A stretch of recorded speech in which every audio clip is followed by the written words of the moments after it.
राजस्थान का बजट 2025-26 जारी हो चुका है। बजट पर खुलकर बोले बीकानेर वासी। किसी ने सुखद कहा तो किसी ने की आलोचना। राजस्थान बजट को लेकर प्रतिक्रियाओं का सिलसिला जारी है और इस बीच बीकानेर में स्थानीय निवासियों की मिलीजुली प्रतिक्रिया सामने आई है। किसी ने इसे शानदार बताया है तो किसी ने कहा बेहद खराब। आइए आपको सुनवाते हैं। ये दिया कुमारी ने आज राजस्थान का बजट पेश किया है। बहुत ही अच्छा बजट पेश किया है। इसमें महिलाओं का ध्यान रखा गया है, किसानों का ध्यान रखा गया है और उद्योगों का भरोसा दिया है कि हम नए उद्योगों को छूट दी जाएगी।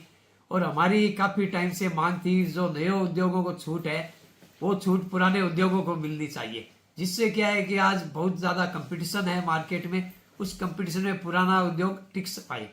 अन्यथा काफ़ी उद्योग है वो बंद होने की कगार में और बंद हो गए। तो ऐसा हमारी आशा है कि दिया कुमारी या राजस्थान सरकार इसके ऊपर पूरा ध्यान रखेगी। और एक हमारी मांग थी कि कृषि मंडी कम की जाए। आसपास मंडी टैक्स है वो कम किया जाए। काफ़ी हमारे आसपास जैसे राज्यों में मंडी टैक्स कम है और यहाँ मंडी टैक्स ज़्यादा है, तो उसको भी एक कम किया जाए। और एक कृषि कल्याण लगाया हुआ था कोरोना के टाइम में, और उसको कृषि कल्याण को पूर्णतया समाप्त किया जाए। कृषि कल्याण से क्या है कि इस कृषि कल्याण और कृषि मंडी से किसानों को नुकसान होता है, क्योंकि कोई भी मिल वाला अगर परचेज करता है तो उसको रेट अपने खर्चे जोड़ेगा। उसमें कृषि मंडी और कृषि कल्याण हम जोड़ के लेते हैं तो उतनी रेट वो कम हो जाती है। इससे अच्छा कृषि कल्याण और कृषि टैक्स को कम किया जाए, ये हमारी मांग है। बहुत ऊपर है। और दूसरी तरफ आयातित तेल है वो काफ़ी नीचे है, तो ऑयल मिलों को इस दोनों से कंपटीशन करना पड़ता है, तो इसमें चलाने में बड़ी दिक्कत होती है। और ऑयल मिलें आज लगभग 80% ऑयल मिलें बंद है और उसमें 20% चल रही है, तो वो भी दबा के चल रही है। तो आशा है कि सरकार इसके ऊपर भी ध्यान दे। आज हमारी उप मुख्यमंत्री और वित्त मंत्री दिया कुमारी जी ने जो राजस्थान सरकार का राजस्थान की जनता के लिए जो बजट किया, वास्तव में ये बजट सराहनीय बजट दिया है।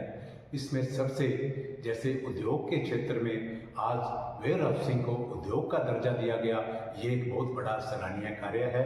क्योंकि वेयर हाउसिंग ये डिक्लेयर करने से, उद्योग का दर्जा मिलने से आज जितने भी यूनिट जो पुरानी यूनिट हैं वो आबादी क्षेत्र में आ गई, वो जब वेयर हाउसिंग में कन्वर्ट हो गई तो सरकार को भी फायदा मिलेगा और सबसे बड़ा पोल्यूशन में बड़ी राहत मिलेगी। और जो उद्यमी आज वेयर हाउसिंग में कन्वर्ट होंगे वो ऑटोमेटिक ही बाहर अपनी इंडस्ट्री भी लगाएंगे, ताकि सरकार को वेयर हाउसिंग से 18% जीएसटी भी मिल रहा है और इसके अलावा बाहर नई इंडस्ट्री भी लगेगी खुले एरिया में, और किसानों को अपना माल रखने का इससे बड़ा फायदा होगा। और वेयर हाउसिंग का ये एक उद्योगों को जो दर्जा दिया, उद्योग का दर्जा, ये एक बहुत बड़ा सरकार का सराहनीय कार्य है। इसके लिए हम सभी उद्यमी भाई राजस्थान के सरकार का, दिया कुमारी जी का, मुख्यमंत्री जी का, प्रधानमंत्री जी का आभार प्रकट करते हैं।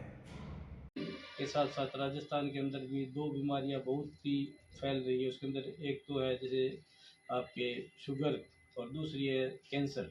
कैंसर और शुगर के लिए स्वास्थ्य केंद्र के अंदर सरकार ने अलग से व्यवस्था करने की घोषणा की है। उसके लिए अलग से बजट भी रखा है, जिससे मध्यम वर्ग परिवार वहाँ पे निःशुल्क अपना इलाज ले सके।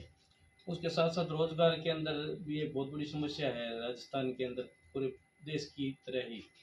उसके अंदर भी सरकार ने 1 लाख नौकरियां देने का मानस बनाया है। और साथ में जो भी ये प्राइवेट सेक्टर है उसको भी 1 से 1.5 लाख नौकरियों का सृजन करने के लिए उन्होंने उत्साहित किया है और उसके लिए व्यवस्था करने की बात रखी है, जिससे बेरोजगार युवकों को रोजगार मिल सके एवं वह अपना जीवन यापन सही तरीके से कर सके।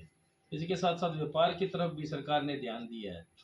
व्यापारियों की भी कई मांगे थी। उसके अंदर एक मांग उनकी ये थी, जैसे ये कोल्ड स्टोर है जो अपने इंडस्ट्रियल एरिया में लगे हुए हैं, उसको उद्योग का दर्जा देने की, तो वो मांग भी सरकार ने मांग ली है।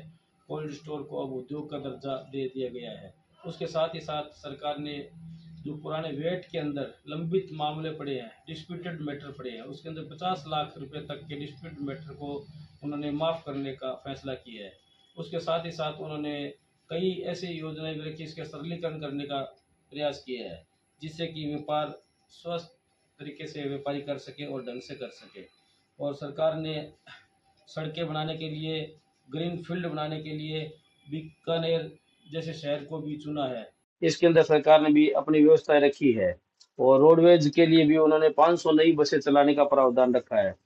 तो सौर ऊर्जा के अंदर जो घरों में लोगों ने लगा रखा है उसके अंदर जो यूनिट 150 यूनिट फ्री करने की सरकार